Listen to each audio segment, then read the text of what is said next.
저희 오늘 읽은 말씀 갖고 빈방이 있습니까? 이런 제목으로 같이 은혜를 나누겠습니다. 이분법적 사고가 있습니다.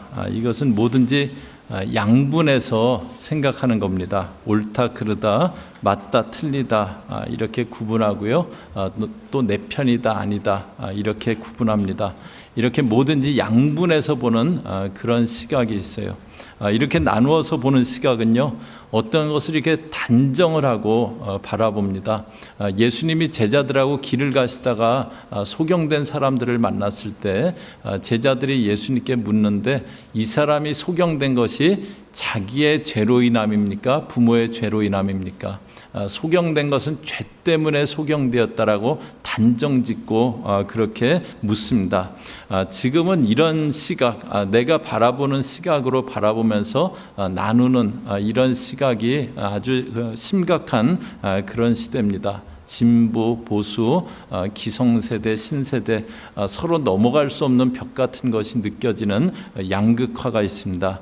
오늘 이런 시각이 건강한 시각인지 또 신앙적인 시각인지 같이 보려고 합니다. 지난주에는 다윗이 내가 도움 받겠다고 그렇게 요나단 찾아갔다가 실제로는 아무 도움도 못 받고 서로 가슴 아프게 헤어지게 되는 그런 장면을 보았습니다. 다윗이 이제 그리고 그냥 길을 떠나게 되는데요. 그리고 다윗이 간 곳이 오늘 본문의 노비라는 그런 땅입니다. 1절 말씀 다시 한번 보시면은요.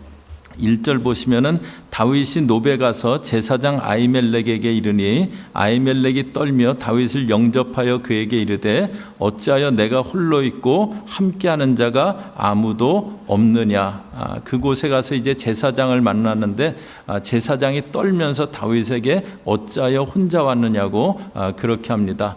다윗이 무명의 목동이었어요. 그런데 하나님이 그를 왕으로 삼기 위해서, 전국 스타로 만들기 위해서 골리앗을 무너뜨리게 그렇게 하셨습니다. 사울은 천천히고 다윗은 만만이라고 하면서 다윗을 모르는 사람이 이스라엘에는 없게 그렇게 하신 겁니다. 그런데 그 다윗을 죽이겠다고 사울이 포대도 보내고 하였기 때문에 이제 왕이 다윗을 죽이려고 한다. 그것은 알만한 사람은 웬만큼 다 아는 그런 사실이 된 겁니다. 그런 다윗이 느닷없이 자기를 찾아온 거예요. 그러니까 나에게 어떤 어려움 닥치지 않을까? 그리고 제사장이 떨면서 어떻게 홀로 왔느냐고 묻습니다. 2절에 보면은요, 다윗이 제사장 아히멜렉에게 이르되 왕이 내게 이를 명하고 이르시기를 내가 너를 보내는 바와 내게 명한 바 일에 아무 것이라도 사람에게 알게 하지 말라 하시기로. 다윗이 그 아히멜렉 제사장에게 뭐라고 하냐면 사울 왕에 지금 특별한 명을 주셔갖고, 그런데 그 아무에게도 알리지 말라고 그래서 내가 왔다고 그렇게 합니다. 이것은 전혀 있지도 않은 그런 거짓말입니다. 다윗이 요나단에게 만약에 왕이 식사 자리에 내가 없는 거 왜 없냐 물으면은 그러면은 베들레헴에 매년제 지나러 갔다 거짓말 시켰었는데요. 지금 이것도 있지도 않은 그런 그 거짓말입니다. 그뿐이 아니고요. 3절에 보면은요, 이제 당신의 수중에 무엇이 있나이까?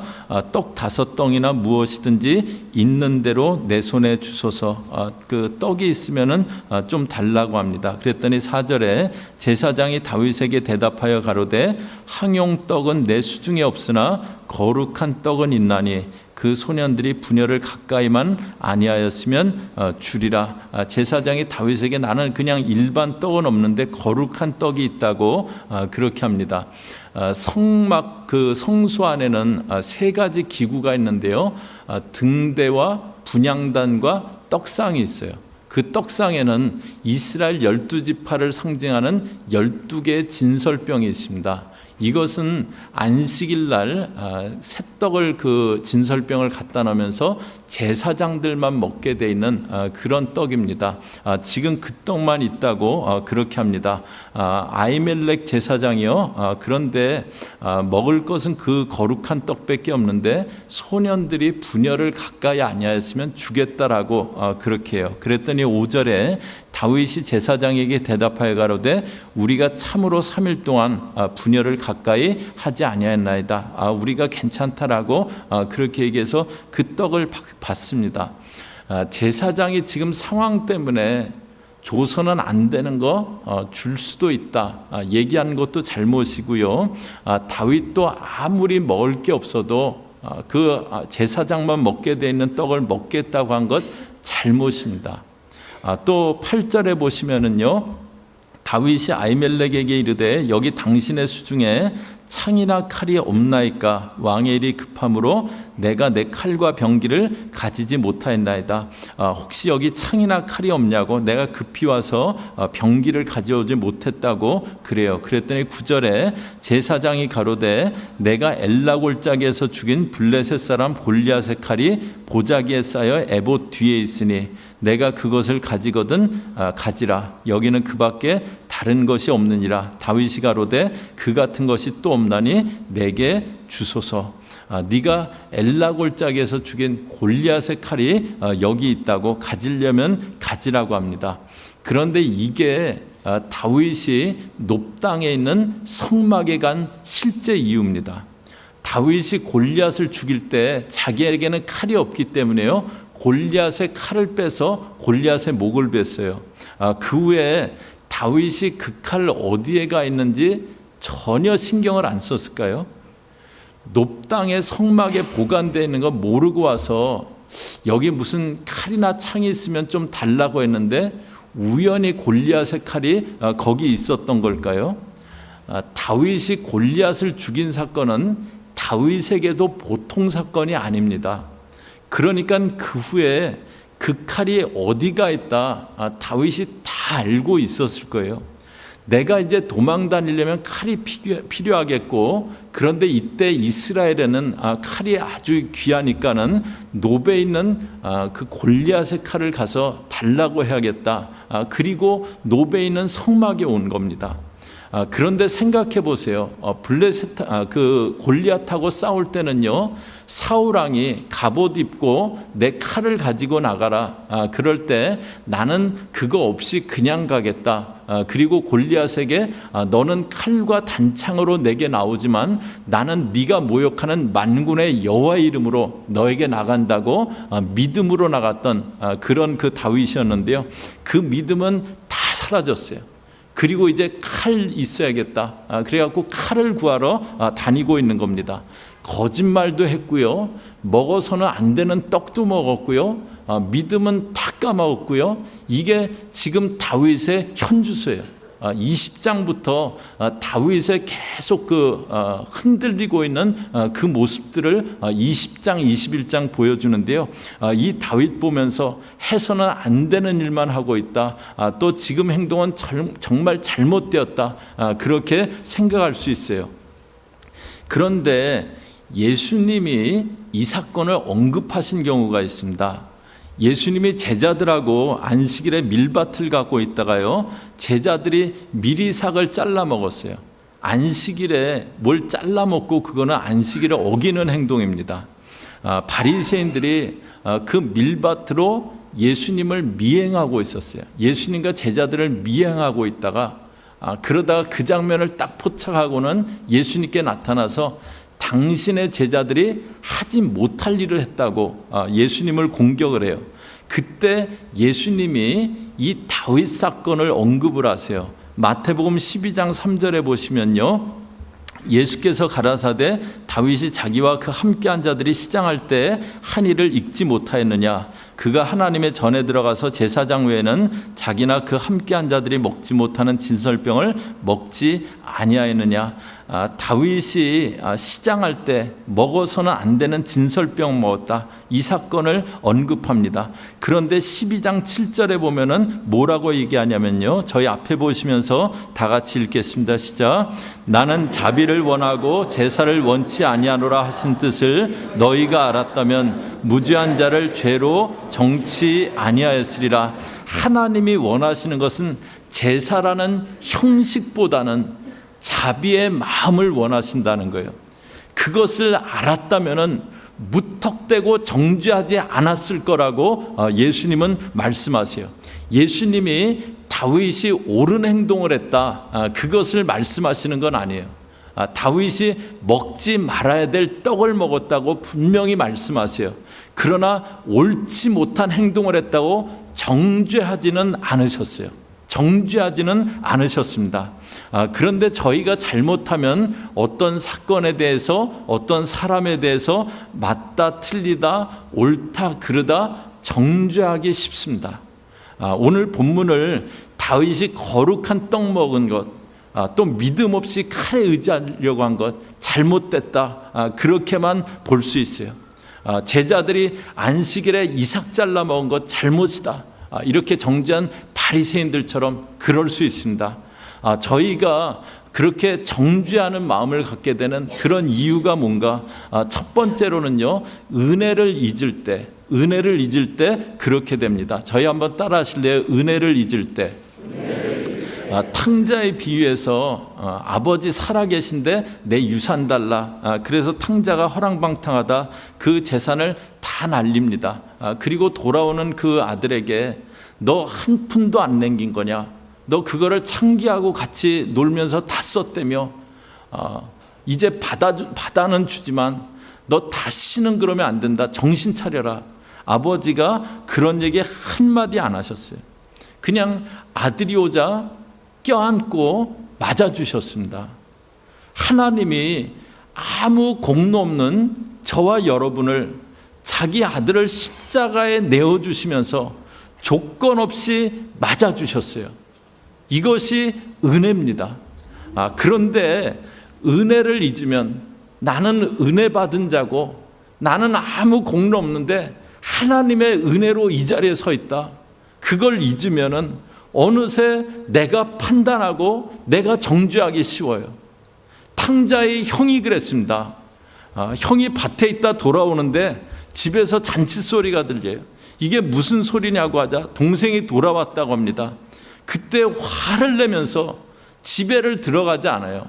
아버지가 나오자 재산을 창기들과 날려버린 놈이 왔는데, 그런데 잔치를 여는 게 맞는 일이냐고 화를 냅니다.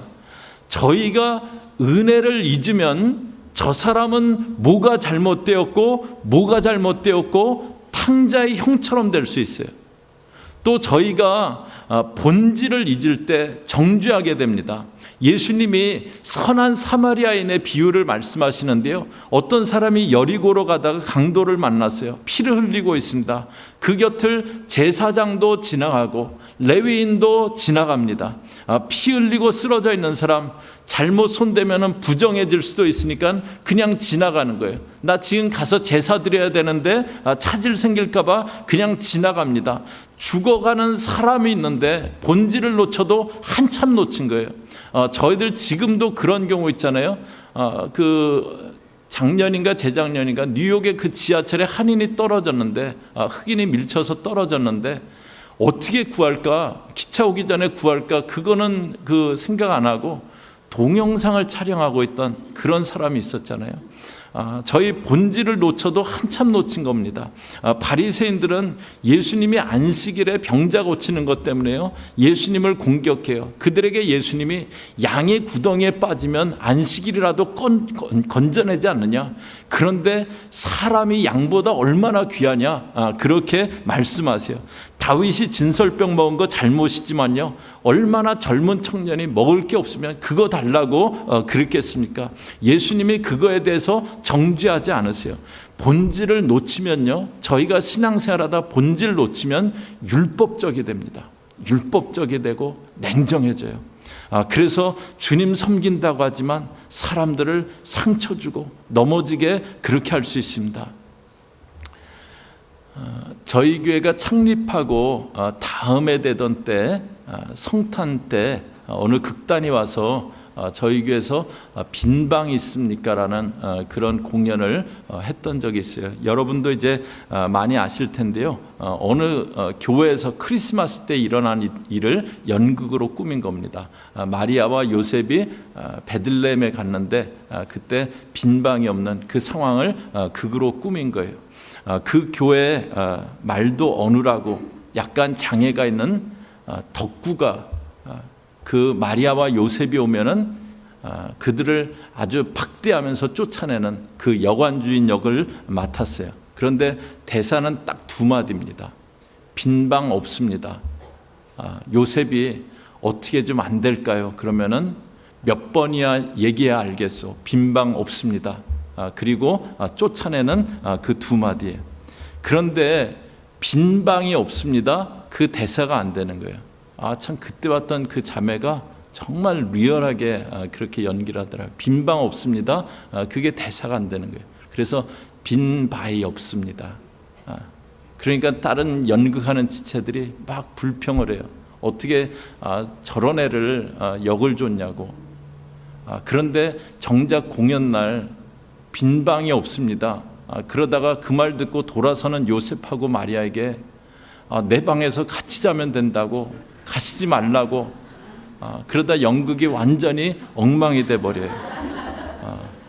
그 마지막 장면에 덕구가 이런 고백을 하는 장면이 있어요. 하나님 용서해 주세요. 내가 연극 망쳐놨어요. 그치만 어떻게 거짓말을 해요. 우리 집에 빈바에 있걸랑요. 좋은 방은 아니지만요. 하나님도 아시잖아요. 근데 어떻게 예수님을 마구간에서 나라고 그래요. 그런데 사람들 마음에 빈방이 없어서 예수님이 말구유에서 태어나셨습니다. 저희 교회에 오셨던 그 하덕규 찬양사님 그 찬양 중에 뭐 일반 노래라고 이렇게 인식되어 있기도 하고 그런데요. 그 찬양 중에 가시나무새라는 찬양이 있습니다. 내 속엔 내가 너무도 많아 당신이 쉴 곳 없네. 내 속엔 헛된 바램들로 당신이 편할 곳 없네. 내 속엔 내가 너무도 많아서 당신은 쉴 곳 없네. 다윗이 잘못했지만 예수님은 그 다윗을 정죄하지 않으셨습니다. 그런데 저희 속에는 내가 너무도 많아.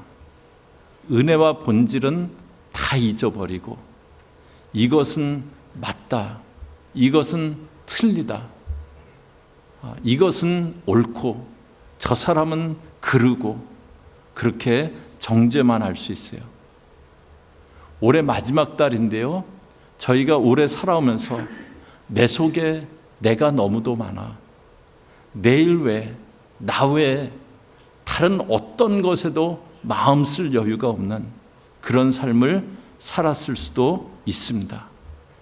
다른 사람 조금도 품지 못하는 그런 삶을 살았을 수도 있습니다. 저와 여러분이 오늘 같이 한번 돌아봤으면 좋겠습니다. 내 마음에는 빈 방이 있는가? 같이 기도하시겠습니다.